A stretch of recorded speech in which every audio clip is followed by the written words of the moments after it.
Assalamualaikum warahmatullahi wabarakatuh. Waalaikumsalam warahmatullahi Halo wabarakatuh. teman-teman, kembali lagi di podcast Saatnya Bisa Tahu, Kenapa Enggak? Bincang santai teman Undaris.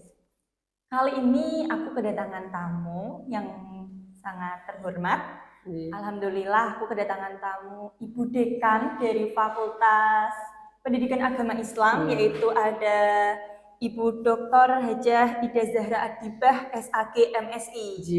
Bu Ida, Ya, sehat Bu? alhamdulillah. Alhamdulillah. Ya, teman-teman, kali ini temanya cukup menarik. Kita membahas seputar wanita karena di sini ada dua wanita. Mungkin Bu Ida bisa sapa teman-teman dulu, Bu Ida. Ya. Assalamualaikum warahmatullahi wabarakatuh. Waalaikumsalam warahmatullahi wabarakatuh. Alhamdulillah wa syukurillah wa nikmatillah la haula wala quwata illa billah. Para peserta pendengar podcast Undaris dimanapun berada, mari kita senantiasa untuk selalu bersyukur kepada Allah, karena ternyata sampai hari ini Allah memberikan karunia yang luar biasa kepada kita. Salah satunya sehat walafiat, sehingga pemirsa dimanapun berada masih bisa untuk melaksanakan puasa Ramadan dengan riang gembira dan juga dengan hati yang tentunya bahagia. Begitu Mbak? Iya Bu Mega? Ida. Ya. Bu Ida, ini Bu Ida kesibukannya apa nih Bu di bulan Ramadan ini Bu? Ya, biasalah. Jadi memang karena juga sebagai pendakwah, juga sebagai bagian dari masyarakat, maka di samping mengajar juga tentunya memberikan pencerahan ya kepada masyarakat. Ya. Gitu. Tidak menghalangi di saat puasa ya Bu, aktivitas Ya, tetap jalan seperti tetap biasa ya Bu. Insya Allah tetap jalan. Tetap makin semangat mungkin ya Bu malah. Iya. Ya Bu Ida, nih langsung aja masuk ke tema untuk menghemat waktu ya Bu. Iya. Tadi kan aku di awal udah ngomong kalau kita mau bincang santai tentang wanita-wanita. Ya. Bu, mau langsung aja tanya ke Bu Ida yang sudah ahlinya, sudah pakarnya. Gimana sih Bu, ada ketentuan puasa bagi perempuan enggak Bu? Atau syarat sendiri atau apa gitu? Ya, Mbak Mega dan juga para peserta yang di rumah dimanapun berada, bahkan mungkin sampai luar negeri, bahwa kita dalam melaksanakan ajaran agama itu Allah memberikan katakanlah ketentuan itu tidak melebihi batas ketentuan umatnya, dengan batas kemampuan umatnya. Maka ketika laki-laki diberikan kewajiban untuk melaksanakan ibadah puasa, maka perempuan pun juga sama untuk diberikan kewajiban puasa. Jadi kalau yang sudah sering kita ketahui dalam surat Al-Baqarah ayat 183 itu, hai orang-orang yang beriman, diwajibkan pada kamu sekalian untuk melakukan ibadah puasa sebagaimana diwajibkan umat-umat yang terdahulu. Berarti di sini orang beriman. Ketika orang beriman berarti laki-laki dan perempuan. Tetapi sebenarnya dari sisi syarat wajib itu sebenarnya juga sama. Jadi yang pertama adalah Islam. Maka di luar orang Islam tidak diwajibkan. Artinya itu perempuan ya. Jadi perempuan yang tidak muslim juga tidak terkena kewajiban puasa. Kemudian perempuan yang sudah balik itu berarti juga kena kewajiban puasa. Balik di sini itu adalah sudah bisa membedakan mana yang baik dan mana yang buruk. Maka kalau perempuan sebenarnya ketentuan balik dalam fikih itu ditandai ada menstruasi. Nah padahal persoalannya sekarang menstruasi anak-anak SD itu sekarang sudah menstruasi. Sudah mulai ya Bu ya? Iya, kelas 5 ada yang sudah menstruasi. Padahal dari sisi psikologis anak-anak itu belum dewasa. Tapi karena kita mengikuti ketentuan fikih, maka berarti anak-anak SD yang sudah kelas 6 ya sudah itu dikatakan mumayyiz ya berarti ya sudah terkena kewajiban puasa. Walaupun mungkin kalau dari sisi psikologis atau umur mungkin belum kuat dan sebagainya, tapi itu kan ada ketentuan lain nanti. Kemudian syarat berikutnya adalah Mbak Mega, yaitu berakal sehat. Tentu ya Bu. Sehat di sini adalah jasmani dan rohani. Jasmani itu berarti kondisi tidak sakit.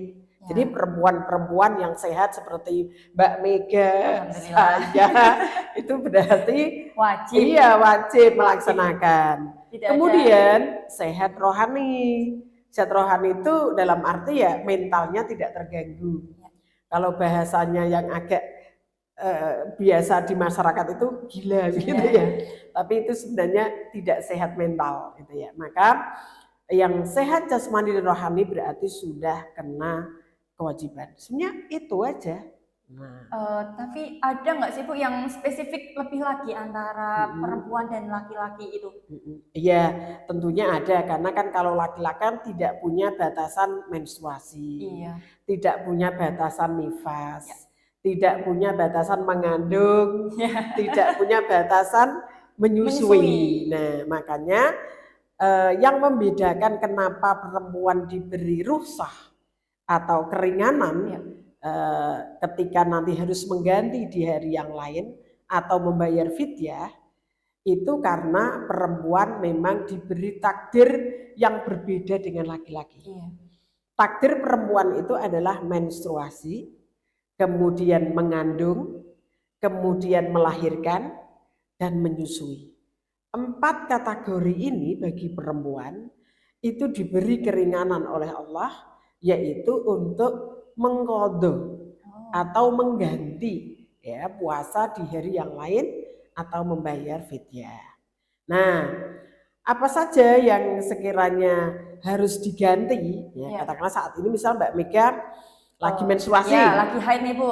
Justru itu haram ketika melaksanakan puasa. Walaupun Mbak Mega, saya sehat kok Bu. Nah misalnya. Tapi mohon maaf Bu, tapi meskipun kita nggak niat, misalnya kan nggak enak nih Bu, teman-teman puasa, di rumah pada puasa, meskipun nggak niat tapi tetap kita ikut puasa. Itu puasa? Ya itu namanya bukan puasa Ramadan, itu hanya puasa menahan makan minum aja. Karena ketentuan puasa Ramadan kan harus rukunnya kan harus ada niat, kan gitu ya. Jadi memang makanya kan redaksi puasa itu kan menahan ini dalam arti ya untuk memberi apa ya pendekatan spiritual kita yang biasanya kita itu tidak menahan gitu ya. Maka dalam puasa Ramadan itu ada menahan makan dan minum dan berhubungan seksual mulai dari terbitnya fajar sampai terbenamnya matahari. Itu aja. Itu memang ketentuan redaksionalnya. Tapi ketika kita hanya melaksanakan itu tanpa yang lain berarti memang sah puasanya tetapi tidak mendapatkan kemanfaatan, tidak mendapatkan pahalanya di situ. Hanya dapat menahan lapar dan haus aja. Iya saja. Misal dia puasa tapi tidak sholat. Nah, sama aja ya. Padahal rukun Islam yang pertama kan syahadat, yang kedua sholat. Nah artinya sholat dulu yang didahulukan, baru puasa. Kalau puasa saja kemudian tidak sholat, maka kemanfaatannya tidak ada, barokahnya tidak ada. Jadi memang syaratnya orang makanya harus syahadat. Kalau sudah syahadat baru sholat, setelah sholat baru puasa, gitu ya. Oke, bisa teruskan ya. Boleh. Jadi tadi ketika perempuan takdir yang karena kena takdir itu ya, maka kemudian diberi rukhsah keringanan oleh Allah.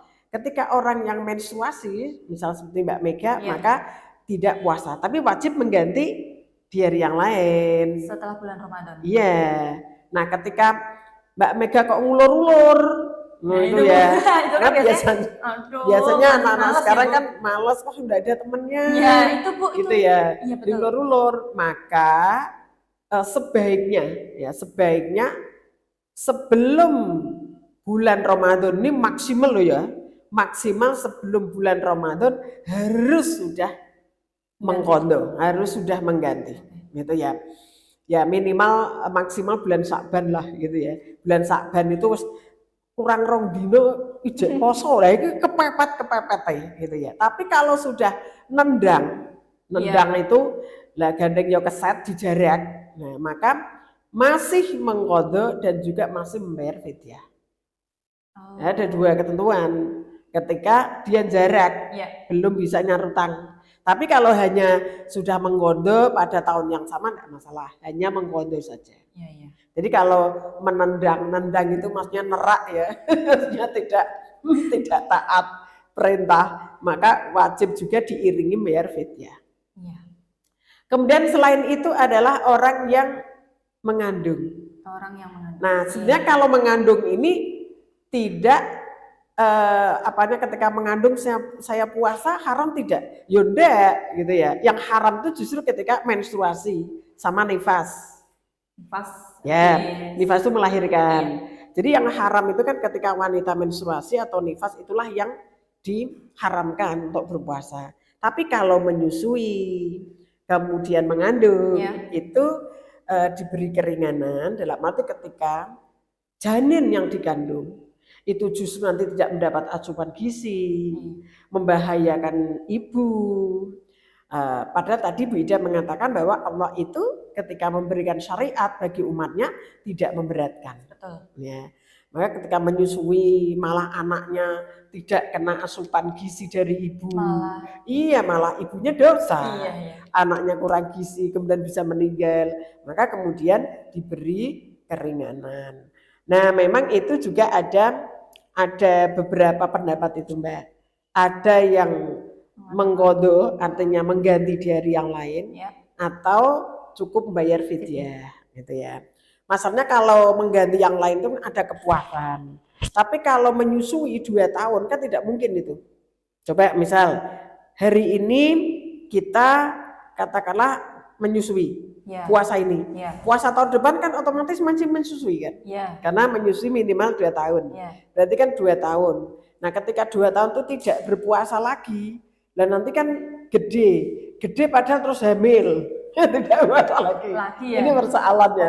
Maka kalau menyusui ya untuk katakanlah memberikan rasa ini bukan artinya sudah tidak melanggar syariat, itu ya bayar fidyah. Tapi kalau memang si ibunya itu kok saya sanggup besok mau mengganti, ya itu lebih bagus. Nah, tapi gitu ya. Hanya jika kita kayak cuman fidyah aja, nggak apa-apa ya Bu? Ya bisa, termasuk mengandung. Mengandung kan juga hari ini mengandung.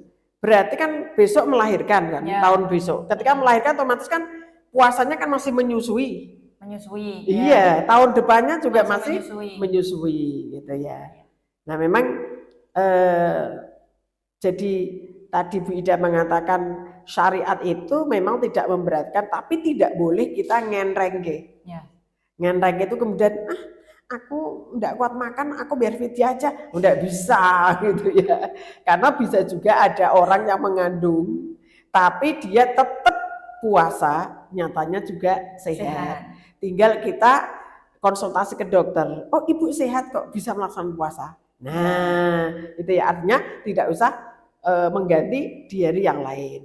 Misalnya katakanlah kalau buka puasa itu makan yang bergizi, susu, telur, madu, ya termasuk ketika pas subuh sahur itu juga terpenuhi, minum vitamin, insya Allah itu tidak masalah bagi ibu yang kuat.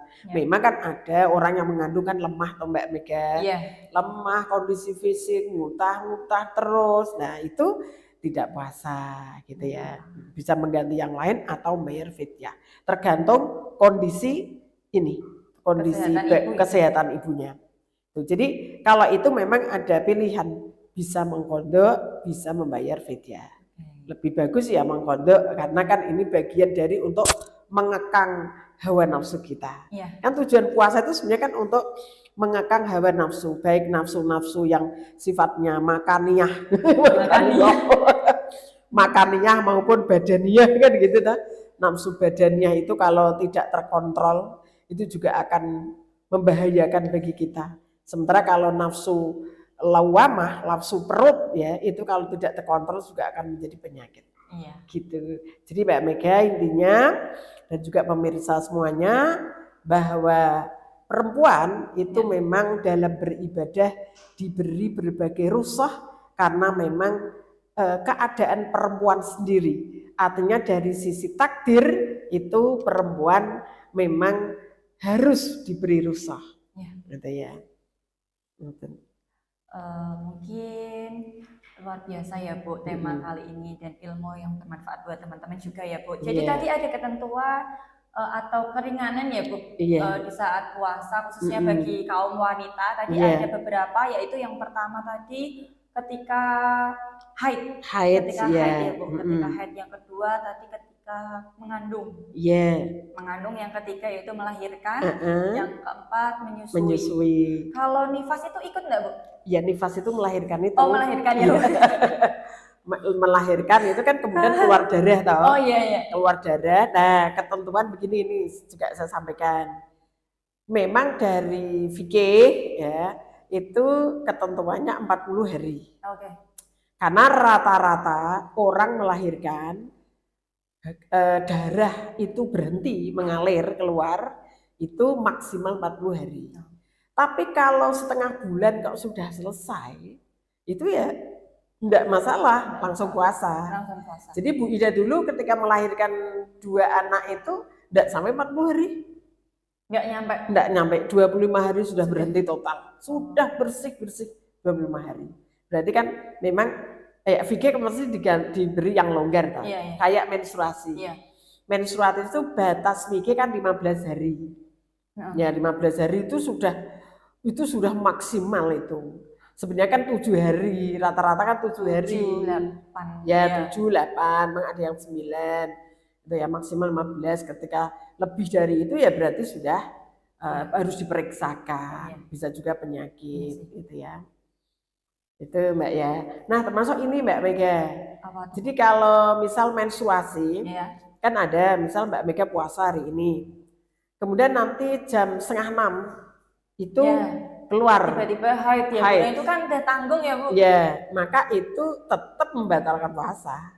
Meskipun di detik-detik terakhir. Iya, di detik terakhir. Ada keringanan nih Bu. Enggak, tetap harus mengganti ya. Itu tetap harus mengganti. Nah, karena begini, ketika kita sudah melaksanakan puasa, intinya kan sampai maghrib. Ya. Nah, ketika maghrib itu, nah gini, nak tekan maghrib, kita sudah puasa, sudah buka ya. Tapi kita ketahuannya itu setelah mau sholat maghrib, ya berarti puasanya bisa dianggap gitu. Kan kita enggak tahu darah itu keluarnya tadi jam berapa. Bisa juga pas Mbak Mega minum gitu ya. Terus langsung keluar. Bisa juga. Artinya sudah membatalkan, artinya sudah buka puasa. Ikut puasa ya Bu? Ya, sudah buka puasa, kemudian kok kerasa kok seperti ada yang keluar, nah berarti itu sudah dianggap. Tapi kalau Mbak Mega was-was, nah lebih baik diganti, nah gitu ya. Itu kan kadang ada di menit-menit terakhir itu keluar. Ya. Kadang kan kayak, aduh kok segini. Sudah 1 hari gitu ya. Kan kayak emang ya Bu, 1 hari menahan lapar, terus gak dihitung, padahal tinggal nging aja. Iya, makanya kan baik puasa sunnah maupun puasa wajib itu kan sebenarnya sama ya, sama. Nah ini yang membedakan gini Mbak. Kalau puasa sunnah, perempuan itu harus mendapat izin dari suami. Nah, tapi kalau puasa wajib, ya wajib, namanya saja wajib kok. Iya. Berarti kalau suaminya melarang berarti suaminya dosa. Ya.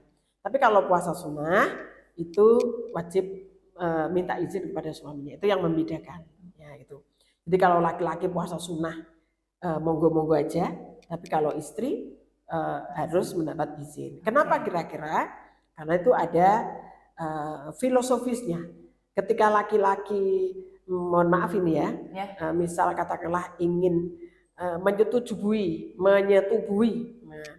istrinya ketika dalam keadaan puasa kemudian istrinya menolak, kan juga malah menjadi dosa kan gitu ya. Kecuali istrinya tuh sudah tahu bahwa suaminya itu sudah tahu bahwa oh Mbak Mega itu setiap hari Senin Kemis ini misalnya kalau sudah menikah gitu. Jadi setiap Senin Kemis itu sudah melaksanakan puasa, maka biasanya ya juga puasa deh. Ya, oke. Nah gitu. Tapi kalau sesok rasa puasa ya kita jalan-jalan kemana. Nah itu maksudnya seperti itu ya. Atau kalau pas yang suaminya tidak di luar, tidak di dalam, misal dia pergi merantau, layar atau keluar kota atau apa, kemudian hari itu kok pulang. Nah, maka si istri tidak usah berpuasa sunnah. Itu bedanya itu ya.